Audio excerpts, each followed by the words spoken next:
Hey, movie fans, and welcome back to another episode of the Uncharted Media Podcast. The final week of Spoopy Month. I've already done my final trip to Horror Nights, and I'm not ready to say goodbye. But if you want to know what Horror Nights is like this year, I posted my highlights for this year already on the Uncharted Media channel. Go check that out. I shot all the stuff in the park. I didn't shoot anything in the houses because I'm not going to lug around my big old camera, especially when they tell you not to. You can't really be subtle when you've got a brick shooting everything. But this year was really, really great year. I'm also sad to see a Halloween go because as soon as next week hits, back to reality and back to fulfilling promises. Dark Jar Jar's next week, just in time for the 200th. So we all rejoice together in that. So I got to get caught up on the Star Wars prequels and dive into the weird parts of the internet to try and figure out some facts that support our case that Jar Jar Binks was in fact a Sith Lord. But that's next week. This week, we're finishing up Spoopy Month by talking about kind of a sequel to last week. We're not talking non-horror stuff. We're finishing out strong with horror stuff. The scariest moments in basically horror movie history, or the disclaimer, the scenes that scared us the most, because I know there's a lot of scenes that be like, these are iconic scenes. I'm like, sorry, they didn't scare me. So that's what we're talking about tonight. Josh, how you doing tonight? Oh, I'm chilling like a villain, baby. We are in like my little area of influence. Actually, for those that don't know, I normally record in my brother's room because it's super quiet in there and I can close the door and stuff like that. Well, the whole family's gone, so we're in my little quote unquote room today. So well, we're chilling, man. It's been a good day, been a good week so far. So you watching anything now that your show's done? Oh yeah, so man, it actually is weird. I didn't realize how much of a gap, like a hole in my life that Rings of Power was going to leave. But I literally got home a couple days like last week. I was like all weekend. I was like, something just feels off. I don't. What am I? So I'm missing. Yeah. Oh yeah. It's because there's no new episode of Rings of Power. And they leave it on a note with this like definitely. Hey, I need more. Obviously that's the point of season 2, but still. Yeah, actually, this week for some reason, I couldn't tell you why, but I decided to watch Spirited Away again. I enjoy that movie quite a bit. It's been a while since I watched it. Still as good the first time I watched it. Loved it. I'm not like a huge Studio Ghibli kind of like, oh my gosh, like, top tier. It's my favorite stuff. But like, gosh darn, is there just like, it's just a mood. There's a whole mood that comes with Ghibli, and I just there's very specific times and during my weeks where I'm just like, you know what, let's watch a Ghibli movie. I also watched the entire 5th season of Samurai Jack, so the most recent one that they came back to the like really adult one. Yeah, the really adult one where like they literally have a man who's got a head the shape of a male appendage. And they the princess in the live action Last Airbender. Yes, but like but then literally, so I was like, oh, that look in my head. I went, oh, that looks like a penis. Oh, that's hilarious.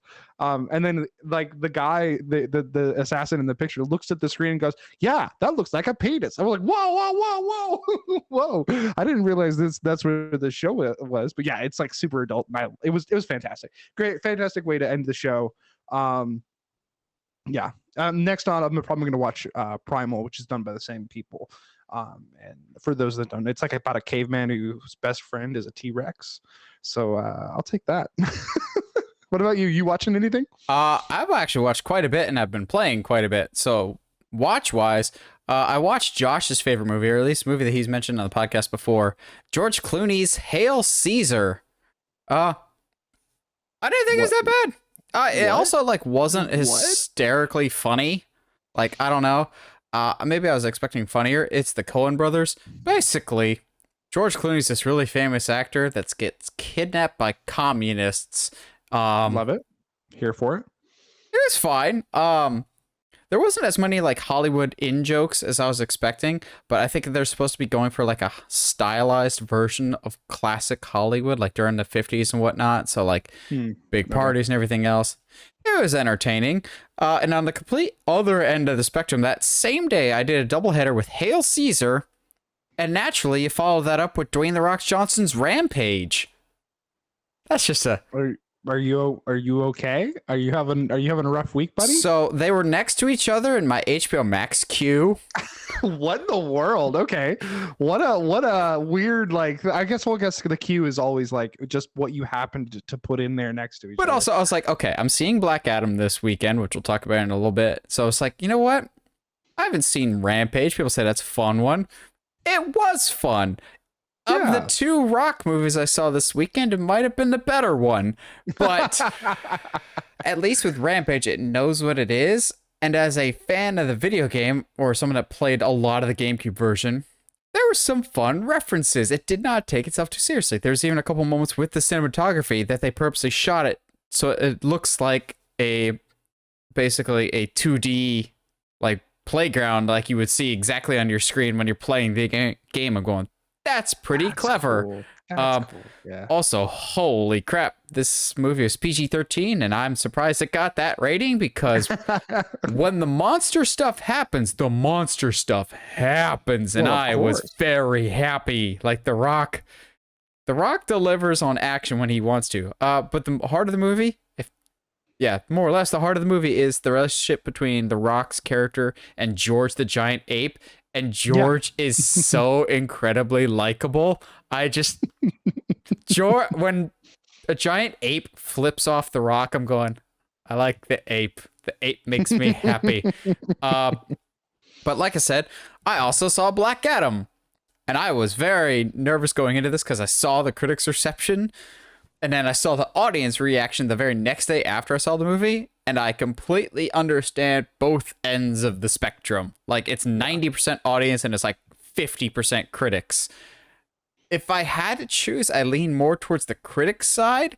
This movie is a mess. It is a cluster F, especially the editing. The editing got better as the movie progressed, but the first 30 to 40 minutes, I hated the editing. There's a couple shots that they like invert the camera going, it's cool, but there's no narrative purpose for this of why you're doing this cool shot other than you can. And also, like, characters will just magically appear, not like Dr. Fate magic, but like bad editing magically of like, wait, why are you in this room? You were literally talking to this other character in this other location. You just appeared now. It's like anime where they just forget to do frames and they're just like, oh, hey, we're here now. Oh, well, that makes anime, sense. you could chalk that up to we didn't have the budget for it. Yeah, that's fair. That's fair. I will say though, will I rewatch this movie anytime soon? Not likely, unless it's the end credits, which I'm thinking episode 201 might have to be the best end credits for movies of all time because, man, Black Adam, I wish it hadn't been spoiled, but at the same time, I think they would have made $10 million less if they didn't spoil what the end credits was at the end of Black Adam. I was not going to the Black Adam movie to see Black Adam, ironically enough. I was there to see the Justice Society and some other factor. So in that sense, I got what I wanted. Hawkman and Dr. Fate are the coolest parts of this movie. Like, they did, I will say, both of them, but especially Dr. Fate, kind of get nerfed a bit in the sense of, you're a supporting character in somebody else's movie, you're going to get Doctor Strange in No Way Home in this situation. And I was like, Dr. Fate could easily body anybody in this movie if they really unleashed him. But Pierce Brosnan was legit. Aldous Hodge was great as Hawkman. The rest of the Justice Society is just kind of there because they're like, well, the Justice Society has to be more than two people. Let's do some surveys to figure out what the young people that like The Rock also like. Two young people. Otherwise, it's like, how do we also explain why Hawkman and Dr. Fate are working together? How do we do this? But when the action kicks in, which is quite frequently, it's fun. There's some good action, and The Rock was right. He's beating up bad guys, but holy crap, is he mercilessly beating up the bad guys. Like, it's very, I know I've seen this like comparison a lot, and I completely agree. This movie is very much like T2 in terms of like, here's this big, strong, powerful guy with an annoying teen sidekick that teaches him catchphrases and stuff. But T2 did it better. That being said, as much as I sound like I'm down on this movie, if we got a sequel announced tomorrow, I would not complain. Just get a different director, because the elements of a good movie are in there, and there's enough seeds to be planted for future stuff that I'm going, okay, you got a shaky start, but I get why certain members of the audience are really resonating with this, and there's enough there. Like, The Rock is charismatic in this. He kicks all kinds of butt in this. How they finally beat the bad guy, I was like, okay, you can get away with this in this movie, apparently, if you're The Rock. Obviously. It's not going to reinvent the wheel. I was thinking this when I was watching the movie. This started production in 2007. This movie feels like a 2007 superhero movie. Like, I could see this opening the same weekend as Transformers. For better or for worse kind of situation. For better or for worse. But also on the flip side, because it's me, we have to talk about the elephant in the room. I've been playing something too. Gotham Knights came out this past weekend. How's just your Nightwing simulator? So I also, like Black Adam, went in with the lowest of expectations, because with each passing update we got, it sounded worse and worse, and there's like a whole bunch of tech stuff. Like, Digital Foundry's video was just like, yeah, this game struggles to hit 30 frames per second. It's very similar to Black Adam again. I like some parts of it. I'm driven insane by other parts of it. The story is surprisingly compelling so far. The problem is, unlike an Arkham game or a Spider-Man game, you can't just play the story straight through and then do the side quest later. You are mandated to do the side quests as you are doing that. It's very similar to Marvel's Avengers in that, like, it's very, like, craft heavy, of like, you have to craft your gear. But the problem is, it's not a pay to win. Like, every crafting bit that you get is super easy to get and free. So my guess is it was built to be a live service game like Marvel's Avengers. Then they saw how that game went down, and they're like, we have to change it. Well, it's kind of a core element to the gameplay, which the combat gets really repetitive real quick. Doesn't matter if you're playing as Nightwing or anybody else, but Nightwing's the only one I play as, obviously. The problem is, when you're fighting, any character has like 3 or 4 animations, and that's about it. It kind of gets really repetitive. The joy of like the Arkham games or Spider-Man is, it's very free-flowing. Like, you don't get sick of the combat because there's a ton of animations to it. It mixes up the style. Same thing with like the Spider-Man web swinging. Yeah, absolutely. Same thing with this in terms of the travel of, yeah, sure, it's a big, huge map, like bigger than Arkham Knight. The problem is, say what you will about the quality of Arkham Knight, is there was a lot of stuff to do within this city. It was a like tight-knit city. You can like bob and weave in and out. The city had style. There's like fog, lighting effects.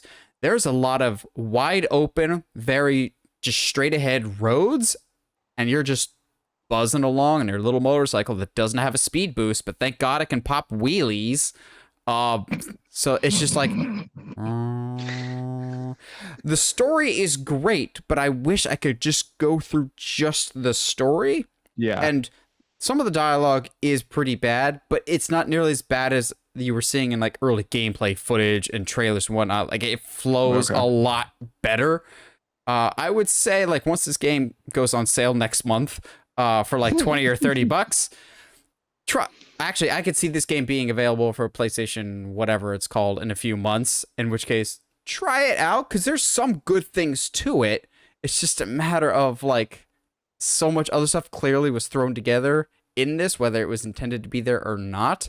And I know it's not fair to compare it to the Arkham games because it's a completely different developer, but you're going to get those comparisons whether you want to or not. And the fact that Arkham Knight still looks better and has more natural dialogue, and you could just go through a game linearly. It's just, I'll finish it out because I like the story. It's just not clear at all on a lot of things. I mean, that's fair. I don't think I'll be picking it up because I'll be busy next month with a different game. Oh yeah, finally that Atreus game. Oh yeah, you know that one game. Like, so for those that don't know, God of War Ragnarok comes out next month, which is like I I think God of War is one of the only games, the 2018 one is one of the only games, actually, including Ragnarok, that I have ever pre-ordered, like ever. And look, I know this is pretty par for the course. This is like, yeah, Josh likes God of War. Wow, I didn't know that. That's so crazy. Like, yeah, we know. I'm just excited because they let I think they let people play like the first 5 hours of the game, and there's also kinds of like really really cool, some people were saying, and I was like, okay, cool, all right, well, I can't wait. Like, geez, actually I think it's like 2 or 3 weeks now, like we're out from the release, so this will be interesting to say the least. But also, more importantly, next week Weird comes out. Ooh. The Weird Al movie with Daniel Radcliffe. Oh my gosh, yes, yeah, wow, okay, yeah, but that's on like what, Roku TV? I don't have that. I don't have that. I'm not getting another streaming service. It's free. Okay. All right, let's move on to some good news, but not John Krasinski related good news. And that good news is something, man, I wish this was something that like some of us could have predicted coming. This is such a shock and a surprise. Not! I have been saying this for literally years, and that is that James Gunn and Peter Safran are now the co-CEOs of DC Studios. That, like, the actual name going forward, it's not Warner Bros. Discovery. It is DC Studios as his own separate brand, being headed by James frickin' Gunn and Peter Safran. But everyone's latching onto the James Gunn thing because they at least have heard of that name. Peter Safran, on the other hand, has worked with James Gunn repeatedly. I think he was the producer on The Suicide Squad and Peacemaker. And I wouldn't be surprised if he's done some of the Marvel stuff with James Gunn. Mm-hmm. I have been saying this since James Gunn got fired in 2018. Yep. I have been saying, you just cost James Gunn a long term. Because I feel like Marvel was going to put, I don't want to, for all of our non-wrestling fans out there, I feel like Kevin Feige was going to put the belt on Gunn post-Endgame going forward of the galactic side.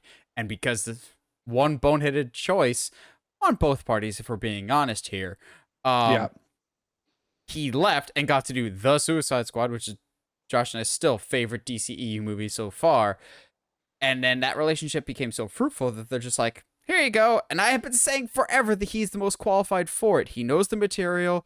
But what I love, I know I've poked fun at it already with the whole Peter Safran thing. I love that this is a two-horse thing and not just a one solo guy. Because as we're seeing with Marvel, Kevin Feige cannot do it all. He is getting burnt out.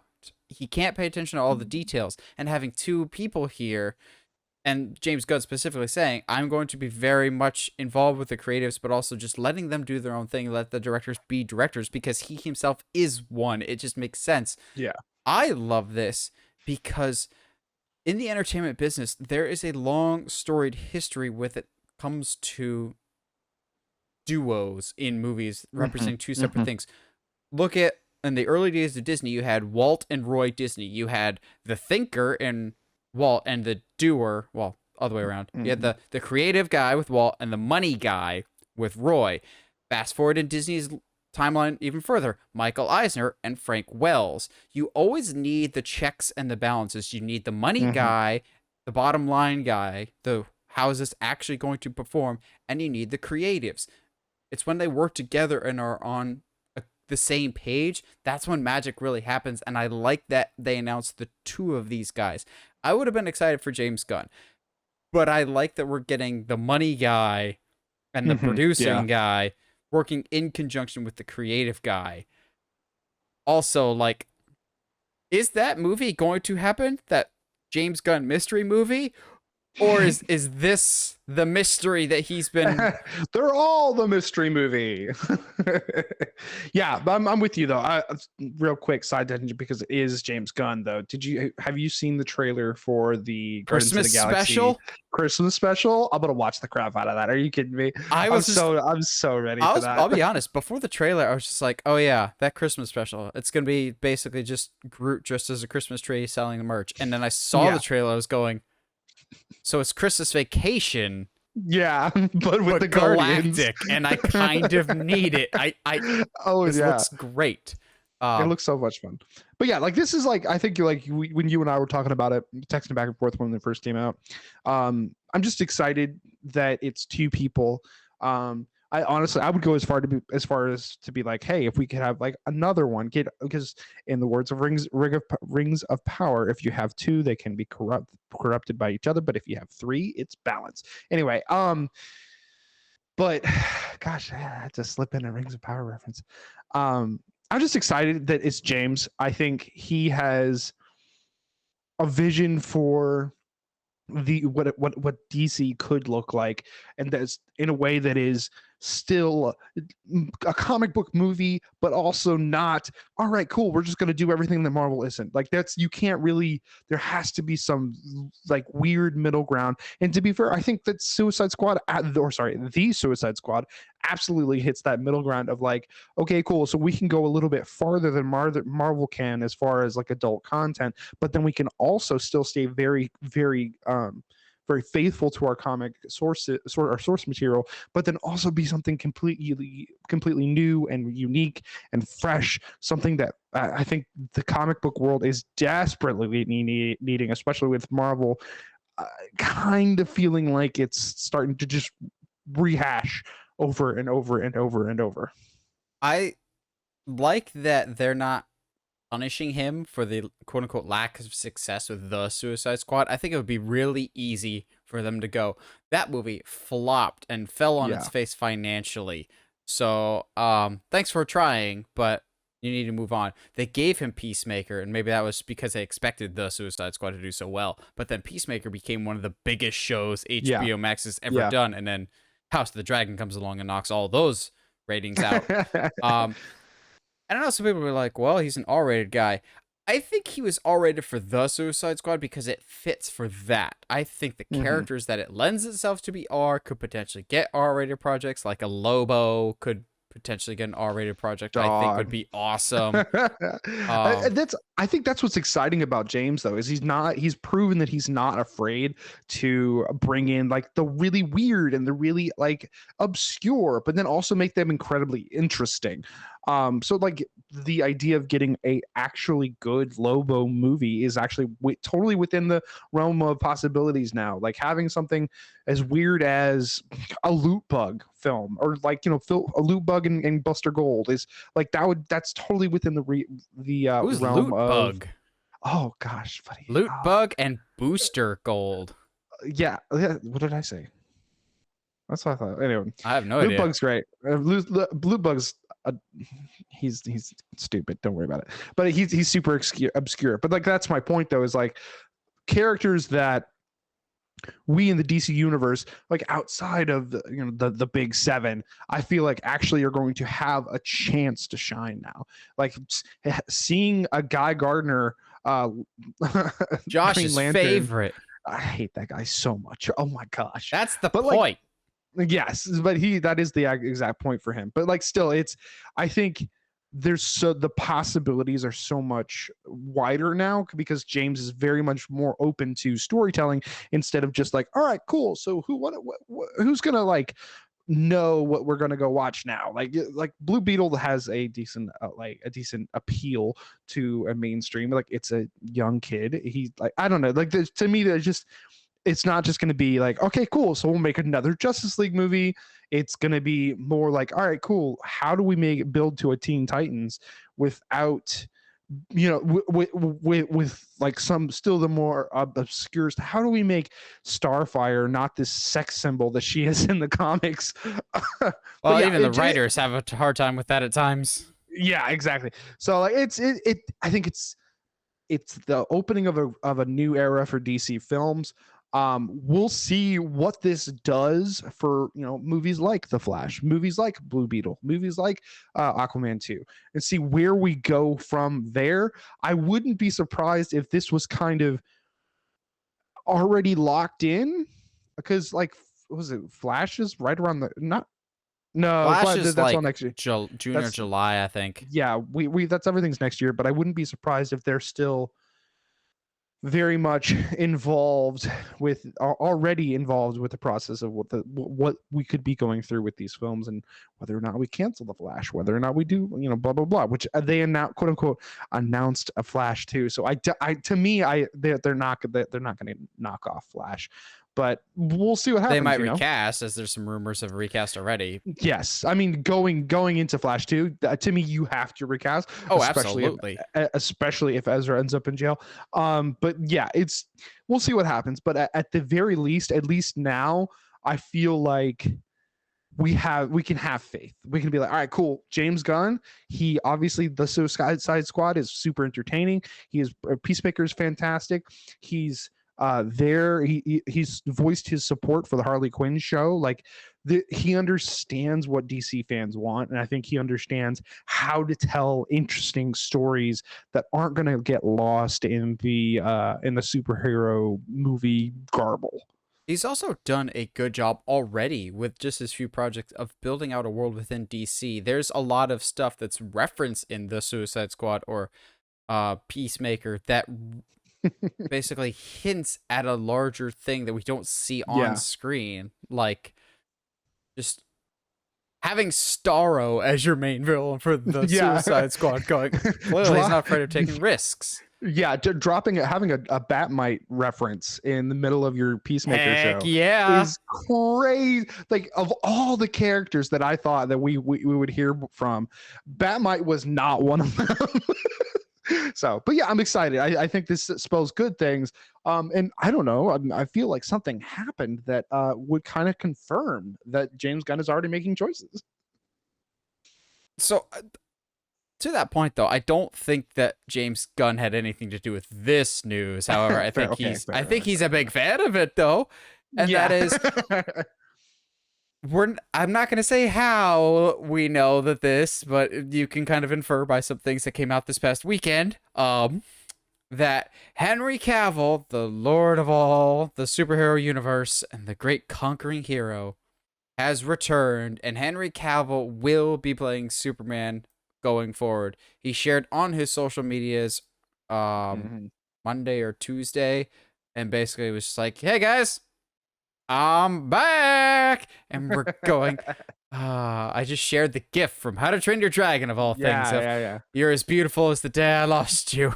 Like, because y'all, he's got the spit curl again. Right now it's covered up by cowboys, but he's got the spit curl, and I'm just so happy. But also, he said a certain project.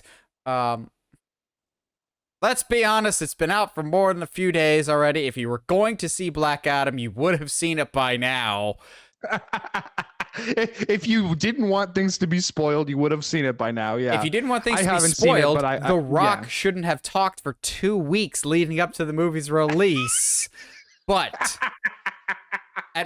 okay, what I love, though, is the producer, Hiram from Black Adam, was just like, I wish we didn't have the cameo spoiled at the end of Black Adam going, talk to The Rock! No one spoiled it but The Rock! Like, what are you talking about? But so Henry Cavill took to his social medias, which I think is just Instagram. I don't think he's on Twitter or anything else. He shared on Instagram, he's like, what you saw in Black Adam is just a taste of what's to come. There's plenty more to come, which makes me go, okay, you didn't just sign a one-off. And we have heard about this, like, quote-unquote, Man of Steel 2 that they're developing, which I think is probably just going to be a quasi-reboot of Superman. I'm imagining they're going to have much more for him than just that one of, okay, I could see him popping up in other movies. I wasn't a fan of other heroes showing up in the Tom Holland Spider-Man movies, but in the greater context, it made sense. I can absolutely see Henry Cavill doing that for other people's movies, because we had heard for a while he hadn't signed to be in like his own movies, but he had signed to appear in other people's movies as kind of the quote unquote Nick Fury as what was being described. But now looks like he's a main player again. I still think we can get some of that Nick Fury ishness in terms of Yeah. slight cameos here and there. Like top of the list needs to be Shazam.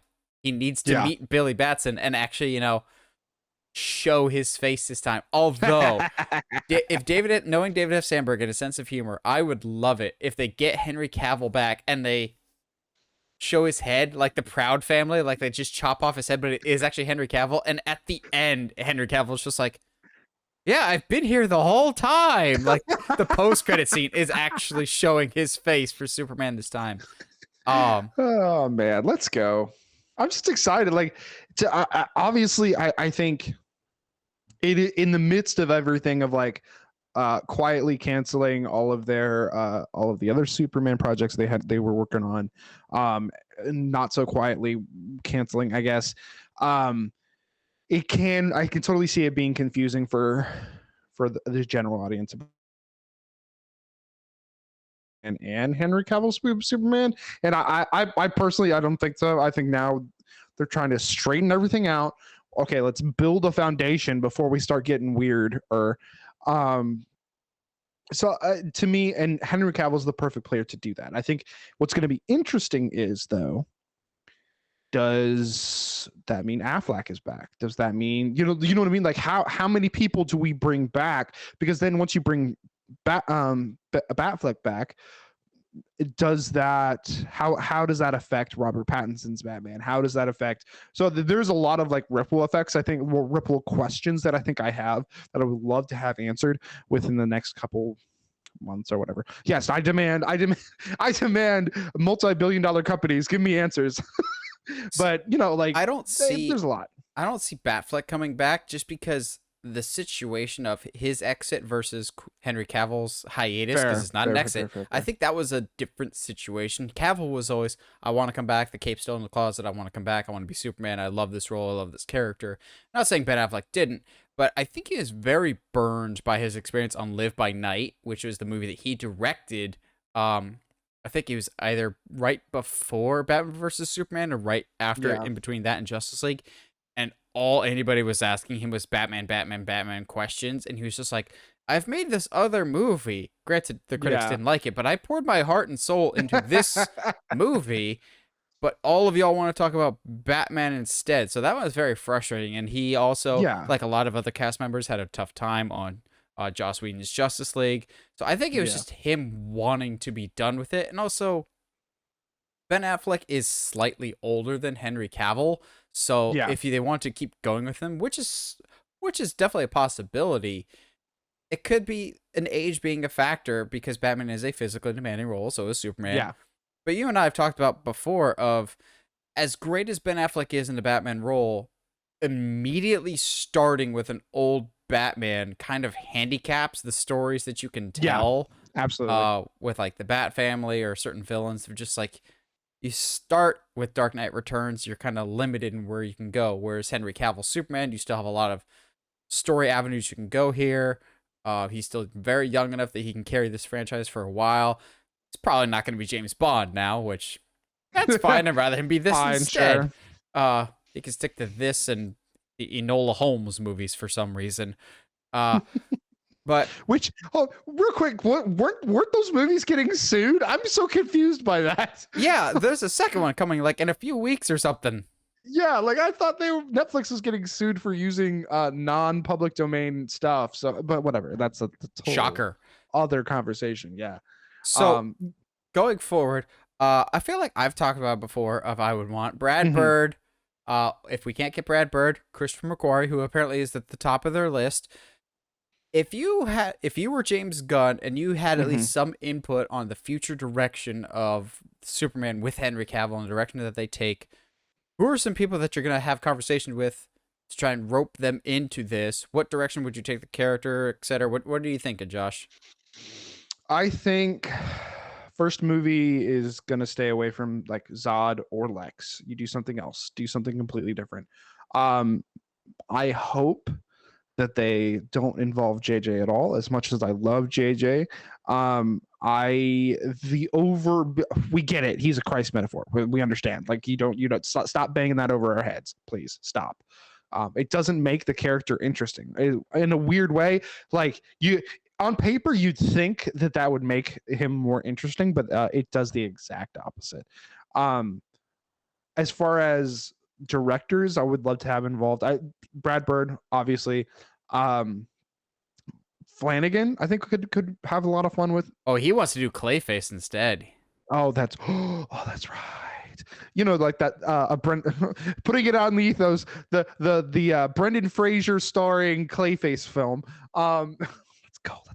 Let's get it. But yeah, I think there's, to me, maybe first one. I feel like you have to start after, like maybe do go the Batman route where he's been on the job for a year or two, and so then things start to happen, because then you can launch into like a Bizarro storyline that, like, yes, because then eventually you're like, oh, it was Lex all along. That's crazy. But like, what a better way to reintroduce a character that we've already seen by making him deal with, like, okay, what makes me, and what makes me different than this crazy psychotic version of me. To start with Bizarro, I think is like the best option there. I know that his name has also been floated around with Superman projects for years, but Matthew Vaughn, I think, could be really interesting. If this was a few years ago, I'd be more excited. But after the second Kingsman and the Kingsman, I'm a little less high on Matthew Vaughn as I was before. But he's still a very competent film director. If I was tasked with making a Superman movie, and someday I swear I'm going to get around to pitching a Superman video or a Nightwing sequel, one of them, I swear. I was like, one day I'm going to direct a Superman film. And, and honestly, I'd like bring it, dude. I would love to I gotta do my horror short film first that I keep saying I'll do. True, yeah. But no, someday I'll actually pitch my Superman one. But the idea that I've always had in my head of, you made Captain America work by putting him in the modern day and not having him punch his way out of a situation. Winter Soldier is so beautiful and works so well for the character of Captain America because Captain America, as a moral character, lives in a very black and white area, and Superman is very much of that same ideology of right is right and wrong is wrong. So what if you pit him up against some form of evil or corruption that he can't just punch his way out of? I would like a story maybe where he's at the Daily Planet and he's continuing to try and pitch to his editor, hey, this local school is raising funds for this great cause. Can we talk about this in the paper? Talk about these uplifting and positive stories. And maybe Perry White or maybe Lex Luthor buys the Planet and goes, people don't read the news to read about stuff that makes them happy. We're here to sell papers. We're here to tell the world that it is not safe, because the more scared people are, the more we sell, type of situation. And Clark could very much be like writing the positives while he's Clark, but trying to save the day and make people less scared as Superman, and make that not, he's literally trying to, I don't know, it's an abstract concept of just be the good in the world, but it's not a punch, just, you can't just fight somebody at the end of it and make it all better, which I think works for Captain America, who is very similar to a Superman type. Yeah, no, I agree. I think what's going to be interesting too is if you do bring it into the modern day, do you still have him work at a paper? Because newspapers aren't. Yeah, a news station or like a blog, not a blog. I don't know. A news station, and Jimmy Olsen is the videographer. Make him a TikTok star. I will punch you in the jejunum. Could be fun. Who knows? Switching from DC to Marvel, a trailer that just kind of came out of nowhere.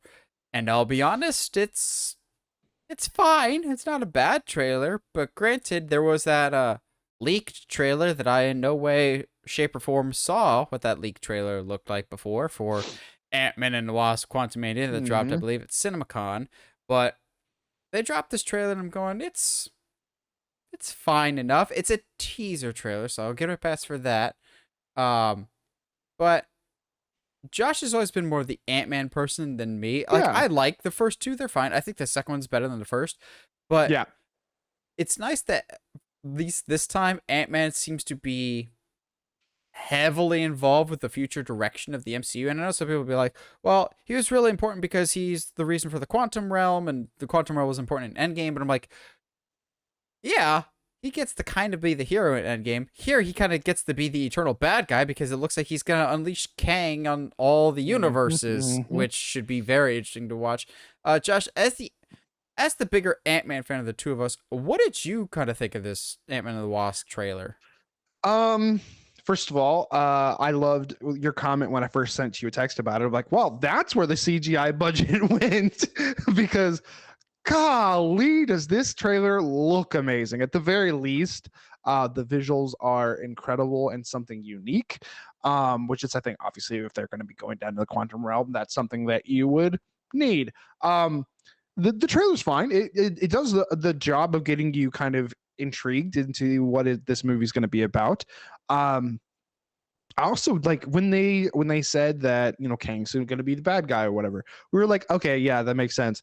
But also just having Kang basically, I don't want to say hiding, but like hiding in the down there in the quantum realm, building an army all the way down there, like yeah, that works on a lot of different levels for me as far as like, okay, well, yeah, how else would he hide a interdimensional army? Like it has to go somewhere, right? That being said, it I want Ant-Man to actually like mean something, and I hate and I feel like that's basically what they're gonna do. Like through this film, it's gonna be Ant-Man's like, yo, like no, like I'm important to this universe, kind of movie for him. A lot of that is because yeah, he does kind of get the short end of the stick throughout the Avengers films.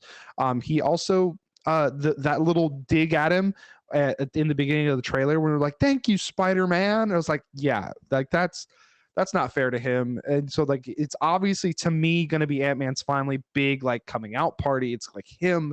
It's going to be like, "Oh, all right, cool. This is Ant-Man." Having his daughter involved is super interesting as well to me.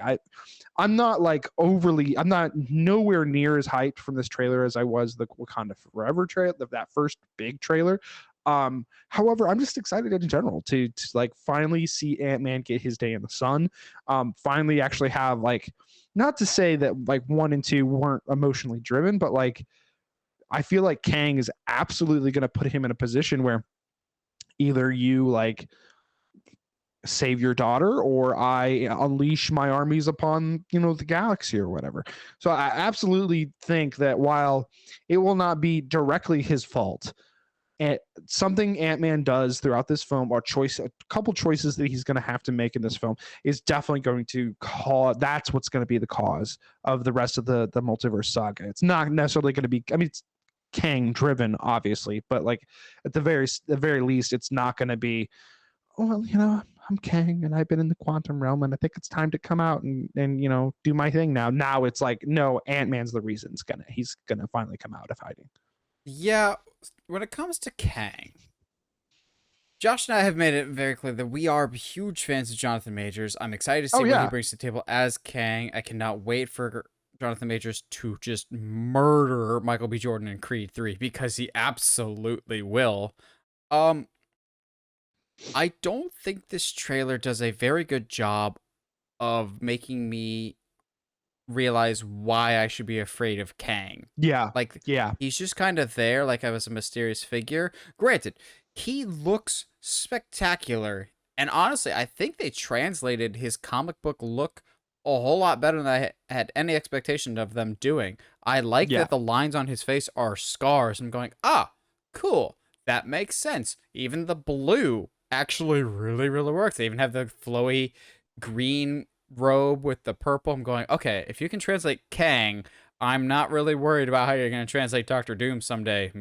Yeah. In a few months. I'm not letting that go. I kind of Yeah, do it's gonna believe those happen. theories.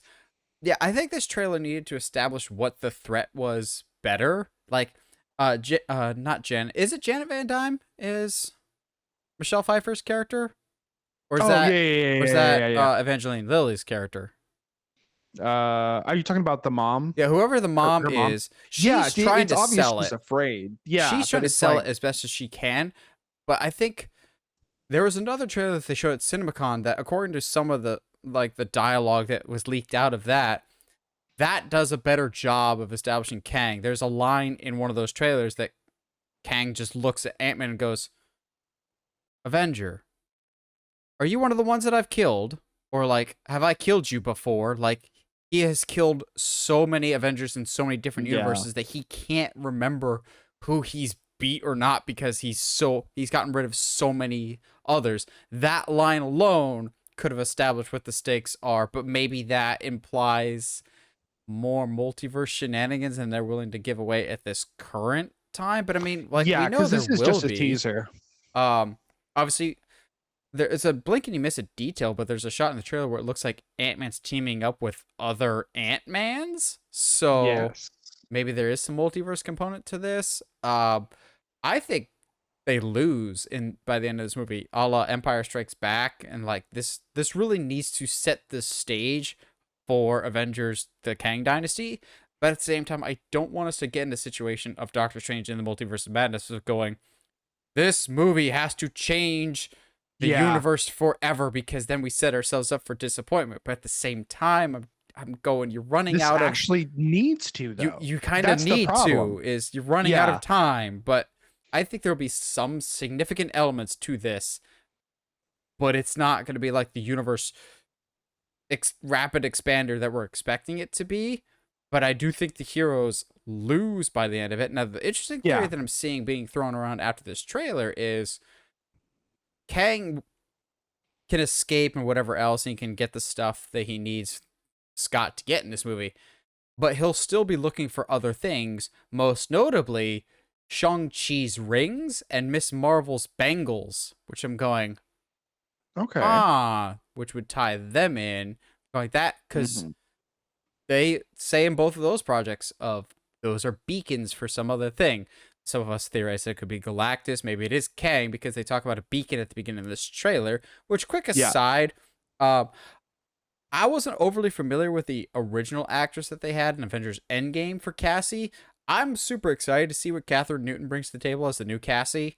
I really, really like her in Freaky. I think the reason they recast her because she's going to be a big character going forward with the Young Avengers because they're clearly Mhm. going in a Young Avengers route. Yes, they are. I think this trailer's is good. I get that it's a teaser. It just didn't show me what the stakes are, and I think they could have shown a better job of why are we afraid of Kang as opposed to like Thanos or Ronin. Like, yeah, they're an imposing presence, whereas without any form of technology, as he currently stands, Kang doesn't seem terrifying. He will be, but you gotta enforce that to us. You gotta tell us Yeah. why we should Yeah. be afraid of this all-powerful being. Yeah. No, I agree. It's while there's some great shots of Kang, like there's that one that's like of him on his little floating disc or whatever, that's super cool and it's like fantastic to look at, but or even like the poster that we have right here. Like that is a really cool shot, It's Honey, I Shrunk the Kid. It's but Honey, I Shrunk yeah, Ourselves. I mean, yeah, there's that.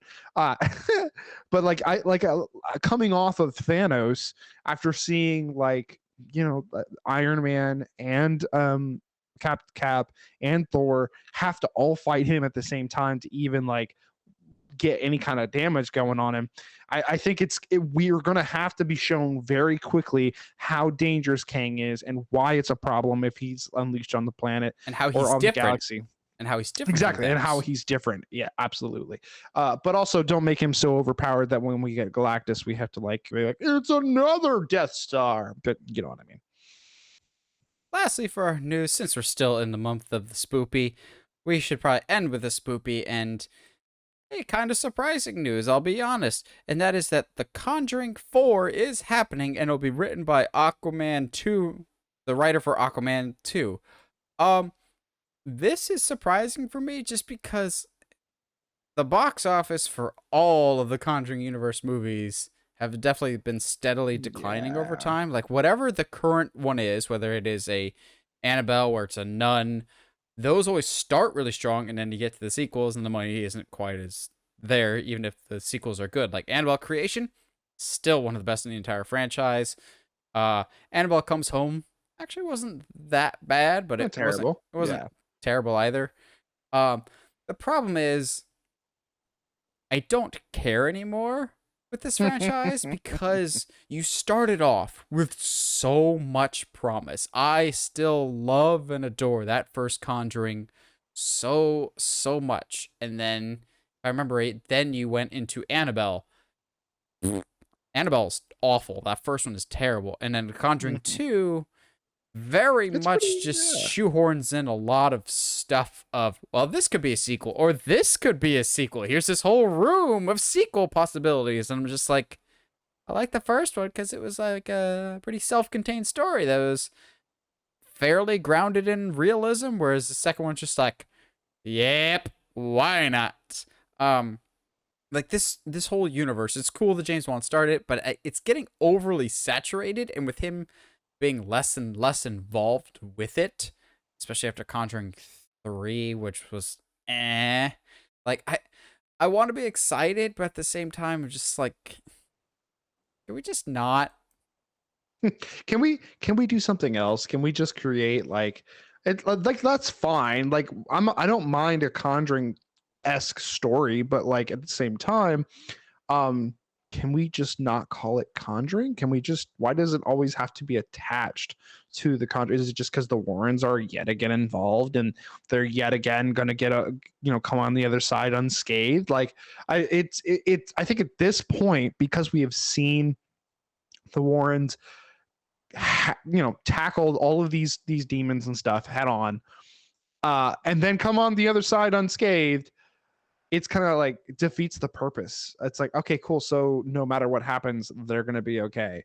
And that kind of takes a lot of the dramatic tension away, which is why I think that first Conjuring is so special, because you have no idea what's going to happen, and it doesn't mean, like, there's several times where both of them should have died or been possessed or been taken over. And I think that at this point, like you said, it is kind of oversaturated. It is kind of, it's like them still trying to do paranormal activities. Like the gimmick's kind of dead now. Like we're not really into it. It's why Annabelle Creation was so good, because it didn't involve the Warrens at all.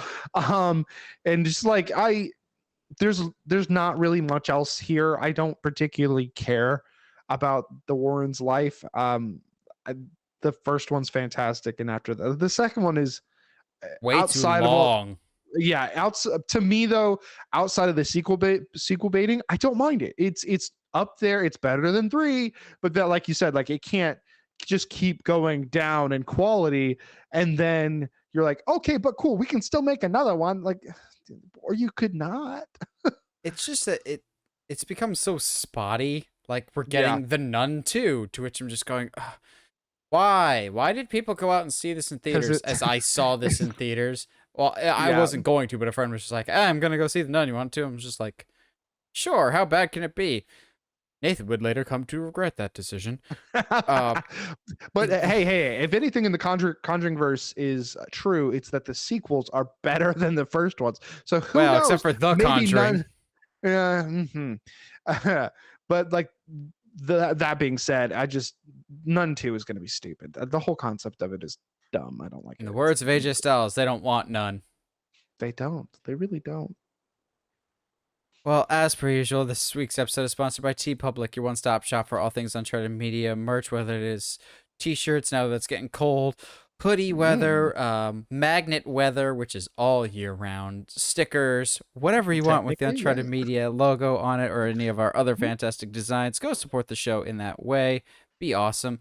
And also help us as we start the slow climb to 1,000 subscribers, because you guys are at 700 plus now, so that means we're doing Darth Jar Jar next week before the big 200th episode. So yeah, also be on the lookout for the 200th episode. We put a lot of time and effort in that. Almost 200 episodes worth on that. We think you'll really enjoy that. Even if you're new to the show, check out the 200th episode. Then you can go back and kind of check out those older episodes for yourself of the weirdest, random, wacky moments that we've had throughout the If years. you want to. Yeah, yeah.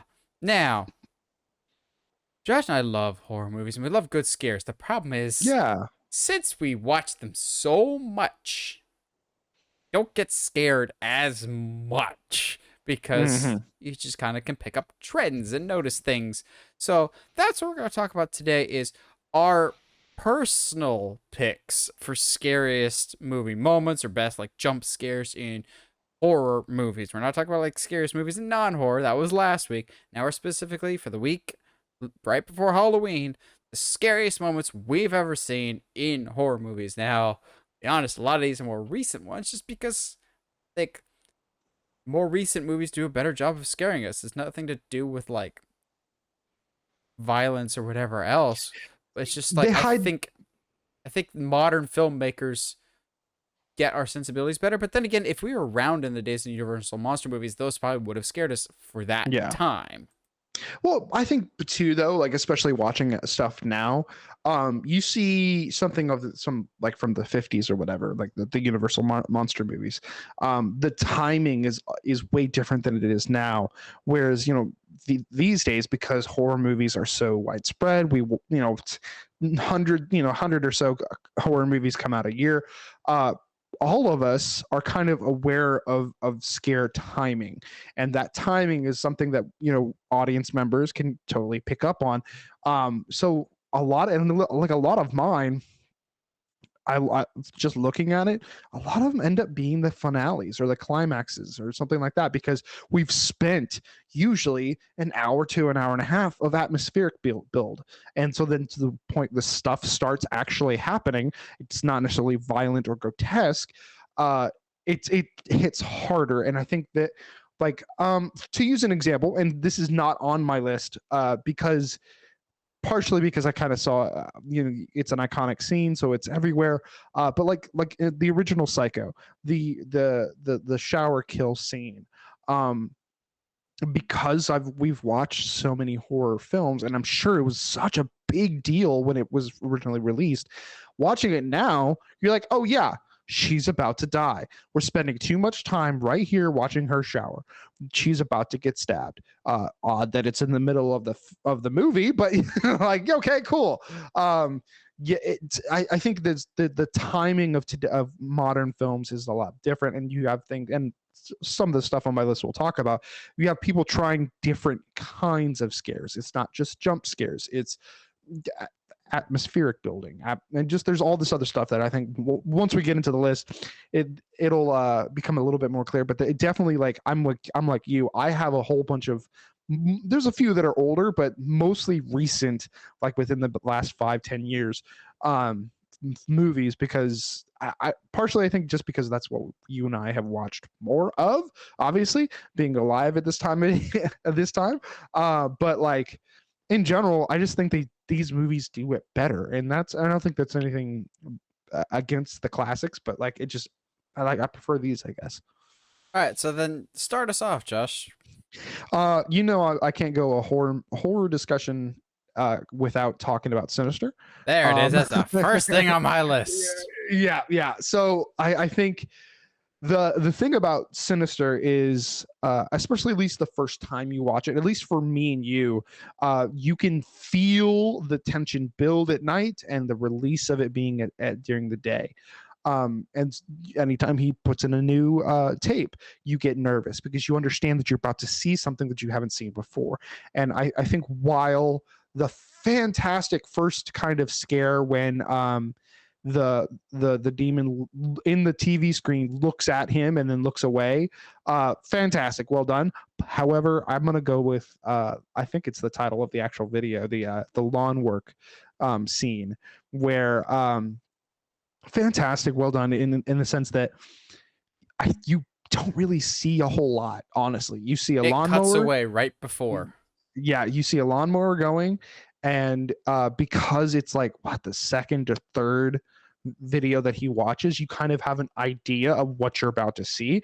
And then once the the person shooting the video starts the lawnmower, it gets really, really, you're like, oh what are we about to do with this? And then you see just enough to see them head towards the family, and then it cuts away and screams ensue and all that. Perfect to me. It's a very well done scare in that you don't really see a whole lot, but so it allows your imagination to take over and kind of build the rest of it, which is fantastic. So good, so good. The lawnmower part is the first one that I put on my list. Yeah. So we'll talk about some other stuff for Sinister just to kind of flesh it out. Is it the first or the second one with the weights on the lawn chairs with the pool? I think technically that's the second one, because the first one is actually no, yeah, I think that's the first one, because the second one I think is the family barbecue where he puts the family inside the car. The first one had the infamous tree that was in like all the marketing. Then I think maybe it was the pool chair and then the lawnmower. It's both a good scare and a bad scare. Is the final one at the very end of Sinister. It's an effective jump scare, but Josh and I both hate it because it's a cheap one at the same time. It's like having a scare actor at the end of a haunted house, like once you've exited, and having someone right at the exit just pop out. It's like, you still startled me, but it's not necessarily a scare. Okay. Like it's yeah. It's just kind of because there's obviously there's a good way to do that, because just having that memory of the Haunting of Hill House, the tall guy. Where the last scare is the tall guy and he chases you out, but like you don't see him at first, so yeah, it scares the crap out of it. Anyway, but yeah, it's a very very cheap scare, and it kind of cheapens. Jeez, I want to say Ubu is his name. A Bagul. Had the right letters, just not in the right. Josh is going back to his Latin heritage, apparently. Oh yeah, obviously.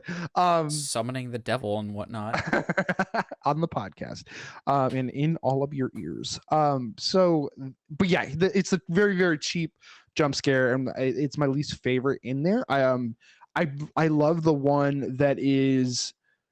It's like the very beginning with his son popping out of the box, and so you as the audience member think it's like, oh wow, the possession's starting already, but it's literally just something that happens all the time with him, and you're night terrors.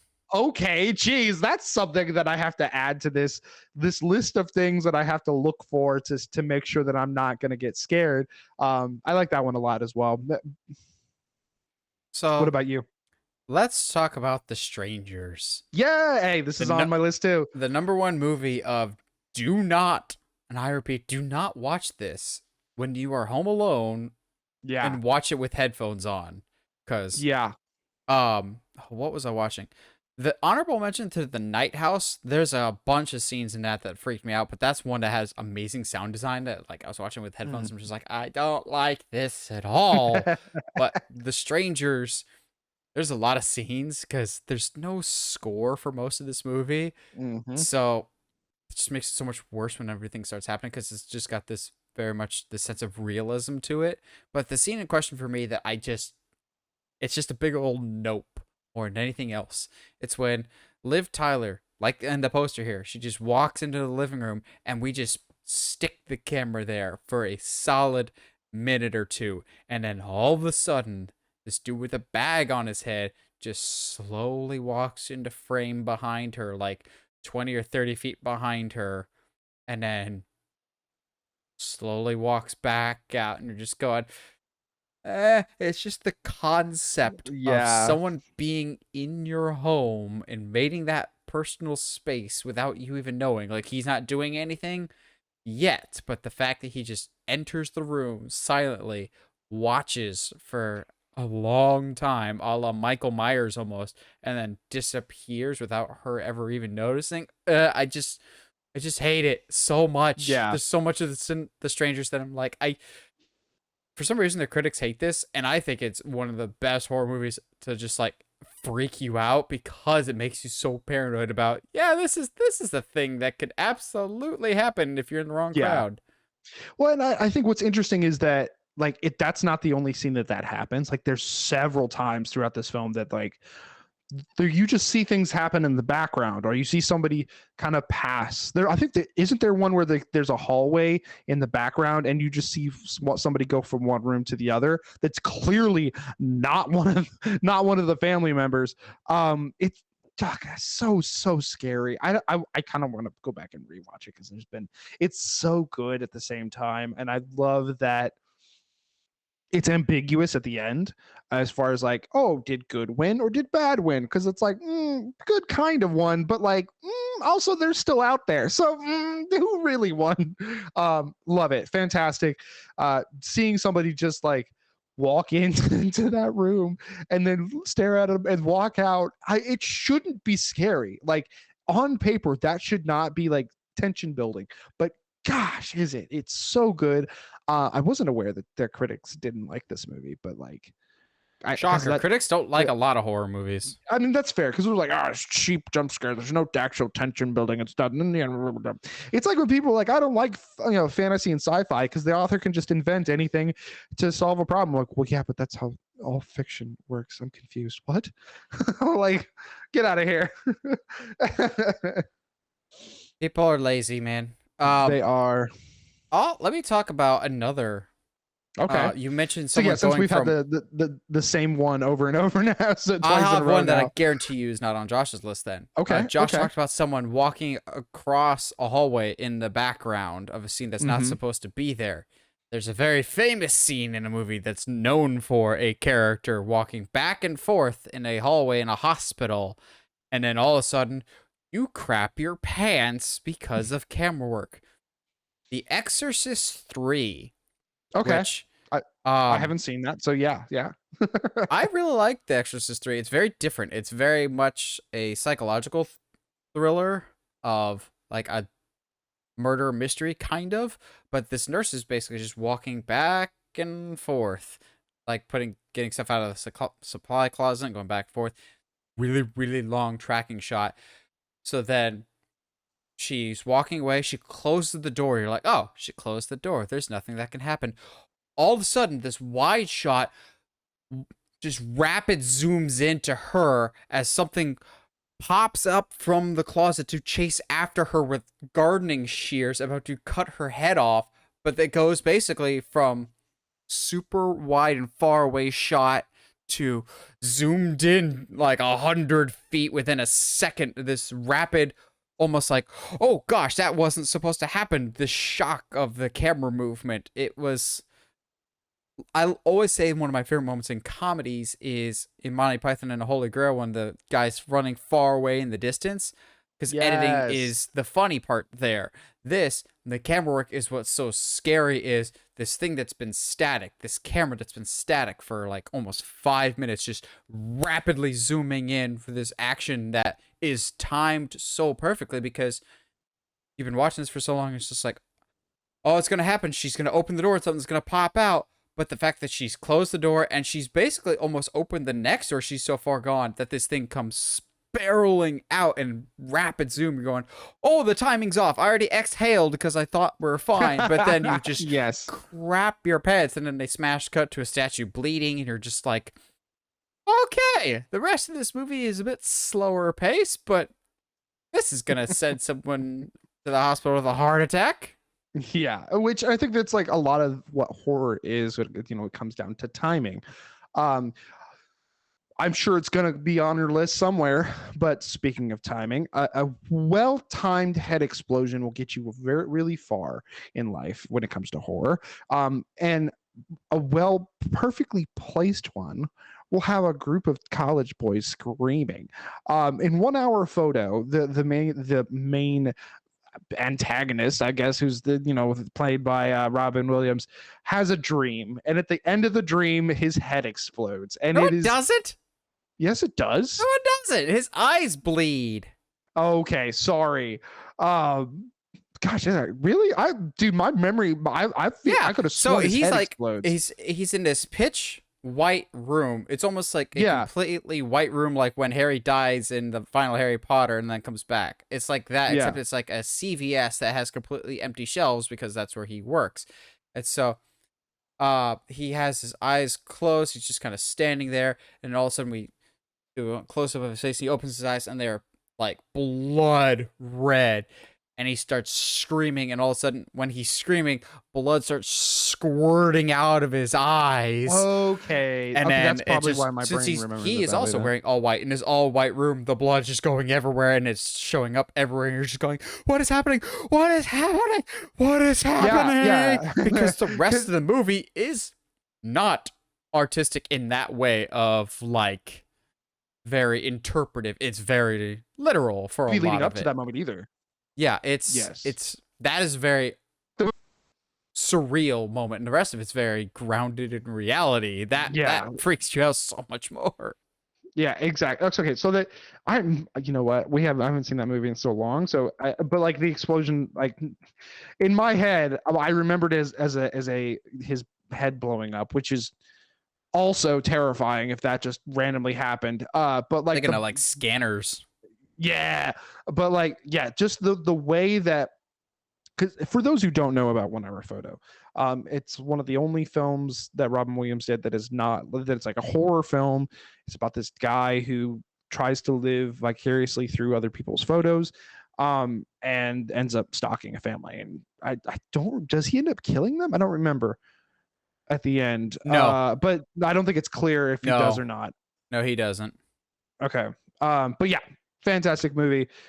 Just a scene out of nowhere that was not the tone of the film, or really had done anything like that prior in the film, and it really sets you off kilter of like, this is not supposed to be happening. What is this? I understand it's a dream sequence, but like this is crazy. So What else you got? let's go with, oh dude, okay, you and I have always sung the praises of As Above, So Below. Fantastic film. One of the best found footage films out there. There are a lot of scares in this movie that are so good. I love that, and I think I showed this to my younger brother. I want to say 2 or 3 weeks ago, but I love that the first hour of the film, it is nothing but atmosphere building, nothing but like, okay, we're going deeper. All right. Kind of weird that nothing's happening. There's some like cheap tension building, and like we know that as characters and we know that as the audience, and then they are finally about to go back like deeper and deeper into, like, they're passing like a quote unquote well, quite literally a threshold, and this lady comes out of nowhere with a baby and scares a guy to the point where he's like, they're trying to belay down a tunnel, and he just falls face first from like two stories up right into like a stone concrete slab, just like boom, out of nowhere. And it kicks, like, it is the initial, if I'm remembering the movie right, which, you know, according apparently with 1 Hour Photo, I don't remember movies right. But it's like one of the initial scares that like kicks off like the weirdness of the film, of like, oh my gosh, something is actually crazy about to happen. I mean, that's up there with the car crash where the guy's like, oh well, no, it wasn't my fault, and then he gets grabbed and pulled into the flaming car, and then the car like goes, it like disappears into another dimension. It's like the movie is insane. But definitely, like, for me, it's that titular, it's that you see somebody go behind him and he doesn't notice, and then all of a sudden she's there, scares the crap out of him, and he falls like 30 feet onto his face. And oddly, not the first person to die in the film, actually, if I remember right. But yeah, fantastic moment, and a fantastic movie. So you mentioned that you showed your younger brother this recently. I'll talk about Yes. a movie that I showed Josh the last time I saw him. I like this movie a lot more than Josh does, but there is one moment that I don't care how many times I see this movie. I'll crap my pants. Josh will crap his pants. We all crap our pants during Hell House LLC, which, if y'all haven't seen it, it's so good. But basically, the premise of this movie is there's a group of young adults that basically buy this formerly haunted hotel to turn it into a walk-through haunt attraction on the outskirts of New York, called the Abaddon Hotel, which has this like long and storied history of shenanigans. So naturally, shenanigans ensue. So they're doing like a tour of the house, and they go down in the spoopy basement where supposedly like dark rituals used to happen, and they see like 3 clowns lined up in the basement, all sitting there. You're going, well, that's terrifying enough. Nothing creepy the first time we see them, but as they stay there longer and longer, the more the scares intensify. And so one of the characters hears something in the middle of the night, so he grabs his camera because it's a found footage movie. But actually, unlike other found footage movies, Hill House explains why there's cameras. They're like, hey, Also true. Also we need security for this, for liability reasons. If we're doing a haunted house, we need eyes and ears everywhere. I'm going, ha, that makes sense. So the character gets up in the middle of the night, starts hearing some noises, like turns the corner to the bar to head downstairs, and he sees one of the clowns is now at the top of the stairs, looking down at the stairs. You're just going, okay, that's scary enough. So the camera and the guy pivots down to look at the bottom of the stairs. Oh, that's weird. What you looking at there, you goof? Turns back, and now the clown is staring at the guy about 2 inches away from the camera. Now there's no one in the clown suits. They're just clowns. So seeing them move for the first time on camera, you're just going, oh, okay. The clown doesn't chase after him or anything, but just that sudden jolt awake of, okay. For me, in terms of like jump scare, that rivaled Haunting of Hill House's car scene. For those that know, like if we were talking TV shows, that's nope. There's quite a few scares in that first Hill House that I'm just going, nope, you found a way to make found footage uber claustrophobic, and I both love and hate that so much. Like I'm not afraid of clowns. I'm afraid of the Hill House clowns, though. Yes, yeah. Well, and I think too, and to be fair, my issues with haunted, what is Hell House LLC, have nothing really to do with the movie itself. I think it's more just like a little bit of the shadiness of the lore gets sometimes, even with the kind of the expansion of the sequels. And we're getting a prequel next year. Yeah, yay. I think it's a different hotel. Yeah, but yeah, I think my issues with it have nothing to do with the actual movie itself, technically. But yeah, there's several really good scares in that film, where literally something as simple as something that should not be able to turn its head turns its head. Like, oh no, I'm good. I'm fine. Thank you though. Appreciate it. Let's keep it with the old school, man. I think let's go with The Thing. So it's been a while since I've seen The Thing, but the original like John Carpenter one, with the titular chest original, quote unquote, lots of quotes on there. But yeah, it's not the original, but everyone seems to think it is. I mean, it's not like they're watching the original The Thing and John Carpenter's 1978 Halloween or anything. It's that's just weird. But it's the one with all the practical effects, right? The one with the one thing. Where they're trying to, it's the scene where they're trying to use the defibrillator on somebody to get him back alive, and the first time it doesn't work. Okay, rub it together. All right, here we go. Clear. And he goes to touch the chest, and his chest opens up and chomps the guy's arms, and like that whole section of the movie, because I think they end up like setting that thing on fire, and then the thing itself pops off and goes up on the roof. It's crazy. I think it's one of the first times in the film that you're like, oh, this thing can do whatever it wants. Oh, it's not just like taking over a body, it can manipulate that body. Oh, it's insane. It's one of the most classic, actually scary scares out there. And I think a lot of that has to do with, you mentioned the practical effects. The practical effects, when the chest opens up just like a giant mouth, and the practical effects that entails, and the arms getting bitten off, like those look so good. But then when it shifts into its natural form with like the head like floating around, like that's a giant animatronic there that's just like so unnatural and so unlike anything we've seen before or since. You're just like, I don't like this, I don't appreciate this. It's Um, somehow slimy and solid at the same time. Like, "Bleh, stop. No, I'm good. Thank you. I got 4 more. How many more you got? Wow, geez. Okay, I got way more. Oh, I that's have. fine. I was trying to think and I kept getting stumped. I'm sure, like, No, you're good. You're once I good. was like, if I wasn't trying to think of a list, it could just happen naturally. But whenever Yeah. I sat down to be like, what scares me? Student loans. Movie wise, I can't. a, a phone call from Josh. Why is he calling me? What is happening? Human communication. This is gross. All right, let's go with I'll just rattle some off. Original Halloween when Michael breaks through the closet.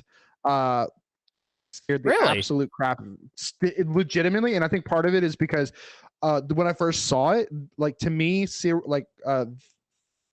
I watched a lot of like Criminal Minds growing up, right? So like the serial killer would just go on the bed and wait. He wouldn't like go out. To me it was like very animalistic, and it actually was like, oh, whoa, this is not, that's you're breaking rules, dude. You can't do that. Um the the Blair Witch, the what is it, the most recent sequel, I believe, that finale is Oh, so terrifying to me. oh, we're going to need to talk about that Yeah, because that's so one of my good. 4. So Yes. Oh, dude. that movie, I don't love the entire movie. It's Yeah, probably yeah, yeah, what, yeah. an hour and a half movie. Yeah. I only really like the last half an hour, but that last half an hour goes way harder than it should. So Yes. I don't even mind the original Blair Witch, but for different reasons. Like the whole aspect of the Blair Witch doesn't scare me. It was more of the lost in the woods with no meaningful way of getting out. Like that Yes. made me paranoid, made me nervous. Whereas Blair Witch, they try and just go for the straight scares, and I don't think it always works until they get to the actual house, in which case, no, thank you, ma'am. No, no, no, no. Your friend, Dude. just leave them to die. Look in the corner of shame, for you shall Just be look in the corner. claimed as well. Just look in the corner. Just look in the corner. Just look in the corner. Oh gosh, it's so good. I love, and again, this kind of harkens back a little bit to Sinister. The less you see is better, because like I don't think really at any point you really quote unquote see the witch. You see it in passing or see her in whatever shape she might be in, but like there's a lot of moments in that last back 30 minutes of the film that is, I just like, the tension is so high for like whatever reason. It kind of, because it comes out of nowhere, because at first it's just like, oh, okay, so it's just like this lady messing with a bunch of kids in the forest, and then it just, you get like, they go into her domain, which is like, as the audience member I was like, what do you stop, why would you go there, why would you do that, stop that. And then just watching them try to survive. It's very well done. It goes so hard in the paint that it is not like, you don't need to do that. Chill out. Shout out to the chest buster in Alien.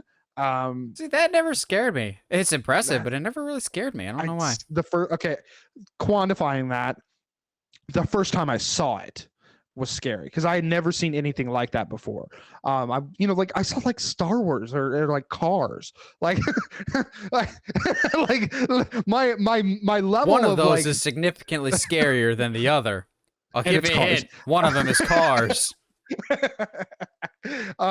Man, but yeah, like I personally had never seen anything like that, and the way that the actors all kind of react in an organic way, really sold it to me with at least the first time I saw it. And then now it's like, oh, this is just such a cool effect, I love this, okay, cool. But definitely like the first time I saw it, I was horrified, like, whoa, something can just impregnate you through the mouth, I'm good, thank you. um let's talk about real quick the Evil Dead remake, which is something that you and I have a history with. I'm logging I love off. it. I'm logging off. Nope. No. No. No. It is not the scene that I'm talking that you are gonna be, you think I'm gonna be talking about. I know that doesn't scare you. It doesn't even scare me. It just it's just like nopes it's me. like It just there's nopes. a lot of things in that movie that are very nopey. But for me, the Evil Dead that really got me is the girl in the bathroom that like cuts her face off. No, she's like cutting open her mouth or something. Yeah, it's so I'm no. It's one of those like it's not like fairly tame going into that point because like at that point we've seen a dark forest like enter this main girl's orifices, so it's like not very tame at all. But like it was like the first time you'd see, for me at least, I had seen like some hardcore body horror. Like even like I think after like she cuts her face open and stuff, and then if I remember right, she like they leave the demon They like cut her arm off or like buzzsaw with like something, and they leave her in the shower on like super hot, and like so she gets fourth degree burns from the shower, and so it was like what in the world is happening? It's I was ready to like shut the movie off and like run away and never think about it again. But I had to see if she sung the song from the trailer, and she didn't. But that's you know, it's a whole nother conversation. Honorable mention. Speaking of like not knowing if you'll be able to finish it, honorable mention to the basement scene in Don't Breathe. Yes. Yes. Nope. I'm good. Nope. I'm good. Nope. To be fair, I think if the trailers hadn't ruined it for me, there's some stuff in Lights Out that would have genuinely scared the crap out of me if it wasn't in the trailers. We'll talk about Lights Out though. Yes, we'll get there. This isn't necessarily a scary, quote unquote, scary moment, but like definitely like tension through the roof, gripping. Like, oh my gosh, I don't want to watch. When the mom goes into labor in the quiet place and is having to like try to be quiet about it, because like like we're most of us are aware of how loud going into labor is. So like when she steps on the nail, you're like, oh no, here we go, and like such a good, like it's a 5-10 minutes of the movie, but like holy crap, that whole section is scarier than some scary movies like pull off their entire film. So like I'm just anyway, that leaves me with two more, so I accidentally went too hard to paint there. Cool. Bet.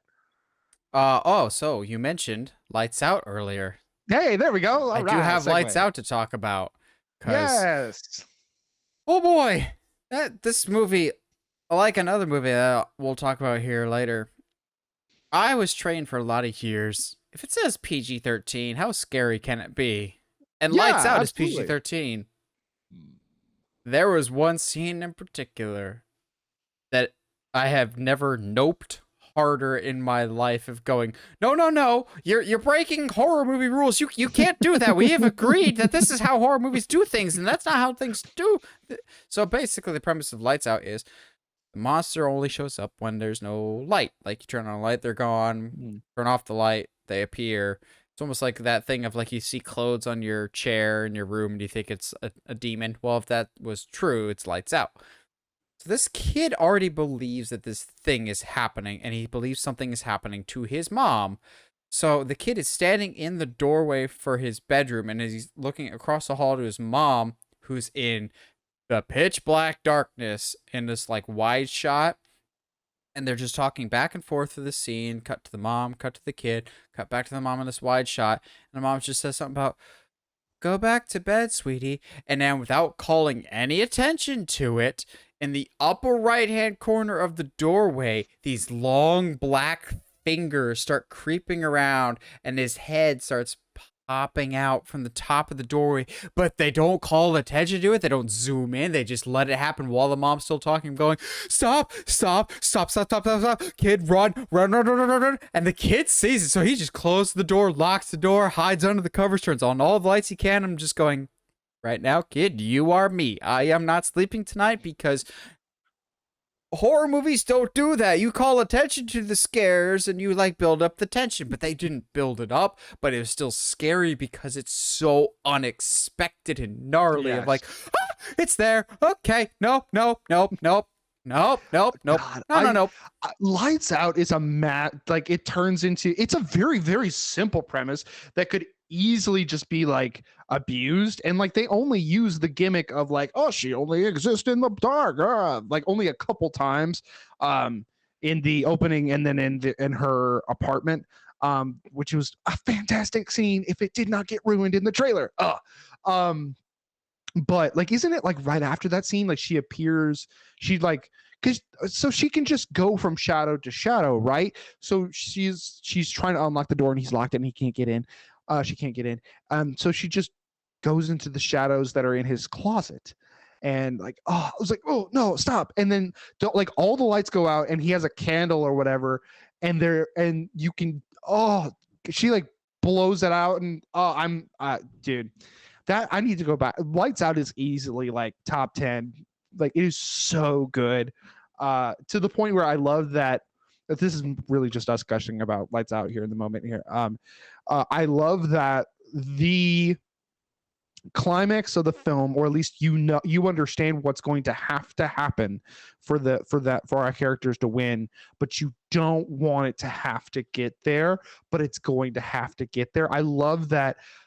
Like you and I realized it, like I want to say about halfway in, and both of us were like, oh no, I don't want this. Please don't take it there. Don't do that. Don't do this to these characters that I've somehow fallen in love with and enjoyed. Like I want to see them win in this scenario. So don't do what I think you're about to do. Curse you, David F. Sandberg, for making likable characters in your horror movie. I know. How dare you? A likable character in a movie? No. How dare you go on to success after having a YouTube career? How dare you go on to making horror movies and superhero movies? We're not at all jealous of your success and don't at all wish you the best in your future endeavors. How dare you, David F. Sandberg, be a wonderful role model for future filmmakers and creative individuals who really has not missed yet when it comes to directing movies. Yeah, absolutely. Absolutely. What else you got? Because I got 2 left. So yeah, I got 2 left too. Hey, look at that. All right. Let's talk about the It. Was it 2018 remake? The first one, 17. Not the second one. 17. Yeah, so screw the second one. Yeah. Although there are some like good scares in that movie, I just don't like that movie that Is much. the first or the second one the funny one with dancing Pennywise? It's definitely the second one, where it's like meant to be scary, but it's also like kind of funny at the same time. But no, like gosh, there's so many good ones in the 2017 It. For me, as someone who didn't see the mini series with Tim Curry growing up, this was my first interaction with the It character. And so like I know what happens to Georgie, like on, like somebody told me, oh, he Pennywise tricks him and drags him under, and like that's what like starts the entire story, right? Well, this would have been my first time seeing it, and the way that they open the movie with Georgie's death, easily to me one of the scariest parts of the whole film. Just like what's about to happen, but you don't know how it's going to happen. And then them going as far as to have his face change when he chomps down on the arm and rips it clean off, and then have Georgie try to crawl away with blood coming off of like that. So terrifying to think that like, okay, cool. So like, it's not just this guy in a van that's like, yeah, come on, come get some candy. It's literally like, no, because like to me, I think the concept of like, oh, it's just a clown in a storm drain, like just walk away. Like I don't understand, but like they do a really, really good job of making Pennywise in that moment just charming and creepy enough to where Georgie's like, I really do want that boat. Like I can't. Oh, is that peanuts? A popcorn? I love a good carnival. Like to me, that they do a really, really good job of selling it to the point where that when he does turn into the monster that he actually is, it's absolutely terrifying. I mean, there's a lot of stuff that like in that movie that like the dancing Pennywise that is like intentional, not trying to be scary, but is so funny. Like when they see him on the edge of the river and he's eating that kid's arm and then he waves at them with the arm. I was like, dang it, Pennywise, I'm trying to be mad at you. That's so funny. But then again, it's not like the Tim Curry one didn't do that either. You have Prince Albert in a can? Well, you better let him out. Like that. Yes. Or having a talking head in a refrigerator Yes. with balloons, and you're just going, okay, there's There- a little oh bit my of gosh. campiness here. Yes, there is that one scene too where he unfolds himself out of a refrigerator. I'm good, thank you. Bye. Peace. Yeah. Oh no, I'm good. I would have never come back. I would have left area and then just never come back. So, as I've mentioned previously with Exorcist 3 and with Lights Out, I hate and love when horror movies use editing correctly and unconventionally for their scares. And honestly, this is probably one of the single most famous horror movie scares of the 21st century, if we're being honest. Of when people think jump Okay. scares, modern jump scares, everyone always goes to Insidious and Darth Maul. I hate that so much. Because It takes me out I'm never gonna so call much. him Darth. I'm never not gonna call him Darth Maul because it's Yeah. just Darth Maul. It But is. for the longest time, horror fans and regular movie fans are conditioned: light, daytime, safe; dark, nighttime, bad things gonna happen, people gonna die. So Right. you're having this normal conversation, there's no real buildup, and then all of a sudden, bleh! Darth Maul appears behind Patrick Wilson's face, and you're going, oh, okay, I was thrown way off by that because there was kind of a buildup in terms that they were talking about the character and their story, but there wasn't like, it was there, and then it's not. Like you're on edge for the rest of the time. There's quite a few good scares in Insidious, like when There she are. thinks she sees the little kid in the house, like when he's in the closet and whatnot. I'm just like, nope, Chuck Testa. But the Darth Maul one, the problem is the Darth Maul scare in Insidious is so similar to the big plot twist in The Sixth Sense of there's Yes. no rewatchability to this moment, because once you know it or have any knowledge that it's coming, once you see that shot of Patrick Wilson sitting in a chair, you're going, oh yeah, isn't this the scene with the demon Darth Maul looking thing? So you're on guard for it, you're expecting it, just like Sixth Sense. Once you know the twist, it's a different experience with it. So like, it's a great scare. My only downside is everyone knows that there's not really a rewatch ability to it. Yeah, which I'm with you on. So what's interesting is I've never seen The Sixth Sense, but I know the plot twist because of just it's in pop culture and all that, right? So I'd be interested to see if there was a time where I could go watch a classic horror movie like that and go and just see what I think of it, because it would be interesting to go into a movie you've never seen before, but knowing the twist would be and unfortunately, like you said, I feel like would definitely hinder the rewatchability. It would definitely make it harder to enjoy the film knowing what's coming. To kind of round it out with my last one then, there's no way that we could tell what was going to happen at the end of Hereditary, but definitely the mom being on the ceiling and then coming out of a dark corner, it is not one of them. I definitely like the climax of Hereditary gets real weird real quick, but just the whole section where the mom is chasing the son is so scary. Like I think she like climbs up the wall of the stairs instead of going up the stairs, and I was like, no, stop that, you're a human. Stop it. She's not. Get some help. Get some help. But like there's a lot of stuff in that, like that final, like Hereditary, fantastic movie, but like that last 10 minutes or whatever, where just everything, like the tension breaks and everything, all hell is broken loose, quite literally.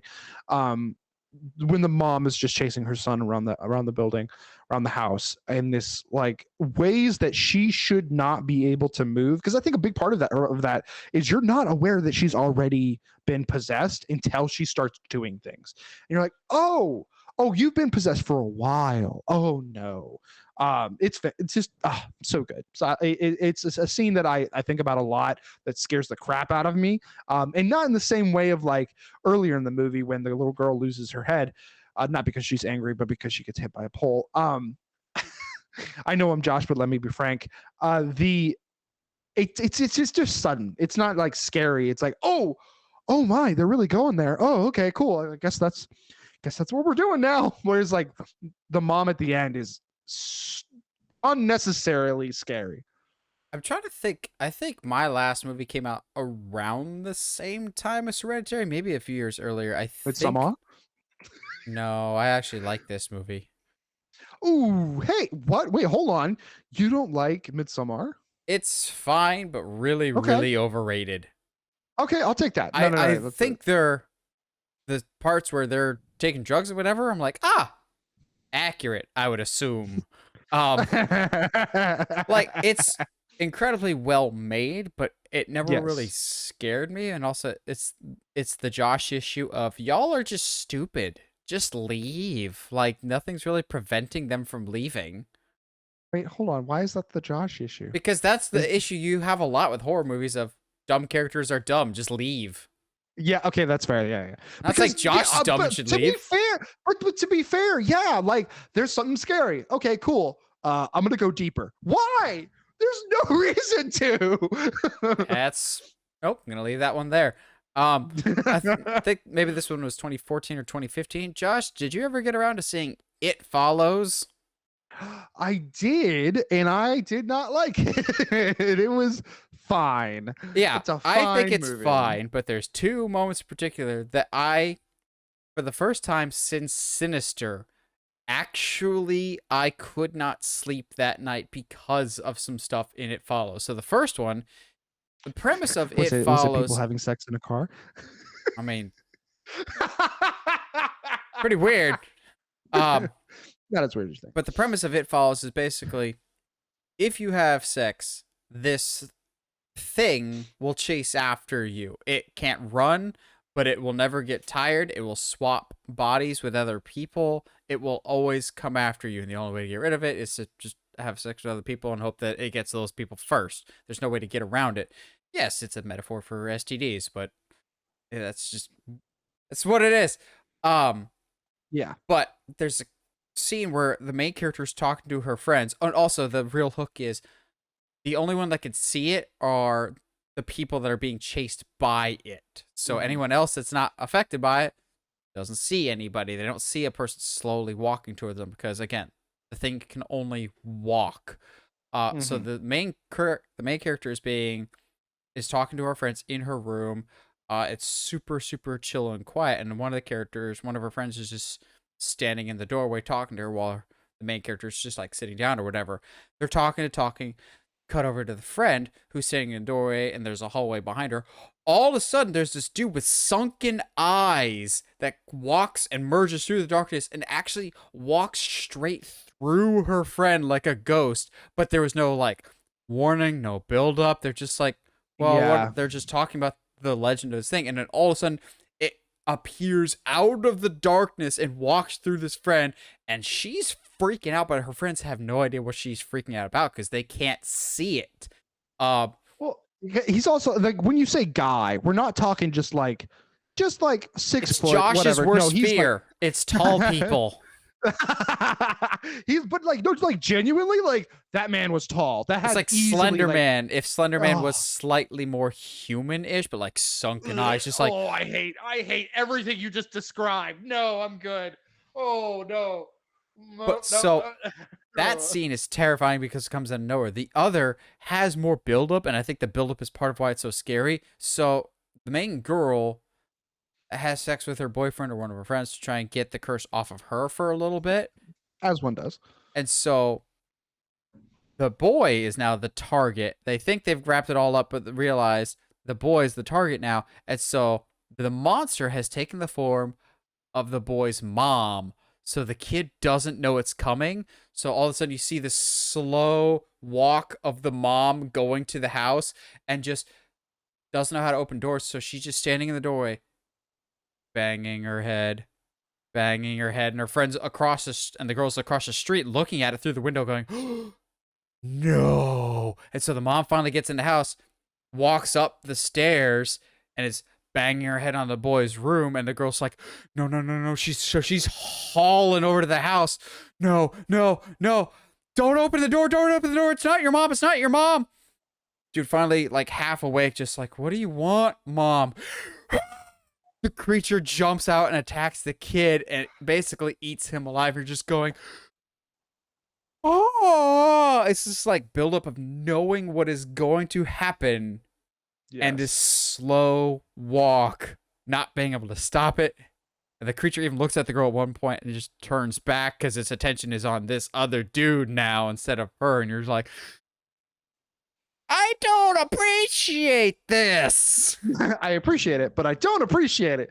I think my biggest issue with it follows was like how does it start to begin with? Like, it's not like the demon just then picks somebody. I don't yeah, anyway. It's two very, very like unnecessarily scary moments in a movie that's otherwise like, yeah, it's a thing. But yeah, obviously for Josh, it's the tall man guy. Tall people are scary. Actually, I think it's the one thing over at Halloween Horror Nights last year that got me to like, oh, run. No. Not the only thing. Let us remember how Josh was frozen in fear by the small girl in front of Mel's die-in. Oh, screw you. No, God, no, screw you. Oh, no. It's not my fault, okay? You were literally frozen with fear. I thought it was just somebody's kid who was like dressed. I was like, oh, that's adorable. And she had a bag on her head. Still counts. And made like eye contact with me. And I was like, oh, crap. Oh, no. Oh, no. She like started walking towards us. I was like, nope. Oh, my gosh. It was okay. Yes. Okay, fine. It's the only time Josh froze all of Horror Nights. Like, he just like was petrified. At first, he was afraid. Then he was petrified. I'd like, hey, at least I survived. I will survive. But yeah, like I don't know why. That's the thing that got me. Kids aren't scary. I think it was just, I don't know, man. Yeah, I think it was just the idea that I thought at first it was just somebody's daughter like having fun or whatever, because she was separated from all the other scare actors, so it wasn't like I would have immediately, yeah, screw you. I don't need to justify myself to you. If you want to get the full context of this story, check out last year's Our Visit to HHN episode. I believe it's either episode 150 or episode 151. You should go check that out. It's one of our all-time favorites. That was a good time. Any other last-minute thoughts there, Josh? No, man. It's a little sad to be almost done with spoopy season, especially since I won't have time to do any haunted houses this year. But I'm definitely going to be watching a scary movie tonight that's not great, but got to watch it for reasons. Yeah, I'll watch that tomorrow. I don't have time tomorrow. But yeah, I'm excited. Like it's cool to see like the world in general kind of be like, not the world in general, America. The world is a dark, scary place, people. It is.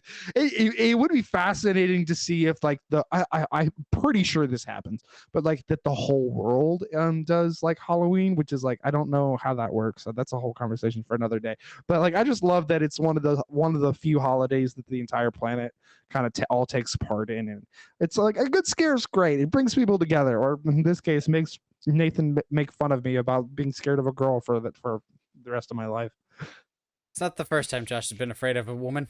Stop Nor will it be the last. You up for it. No. Well, what do you guys think? What are the all-time scariest movie moments you've ever experienced in a horror movie? It's got to be a horror movie. Let us know. Or a movie that you would consider a horror. Let us know down in the comments below. Always like hearing from you guys. And as always, if you like what you hear and you want to hear more, subscribe to us on whatever audio platform you're listening to us on. Whether it's iTunes, Spotify, Google Podcasts, or YouTube.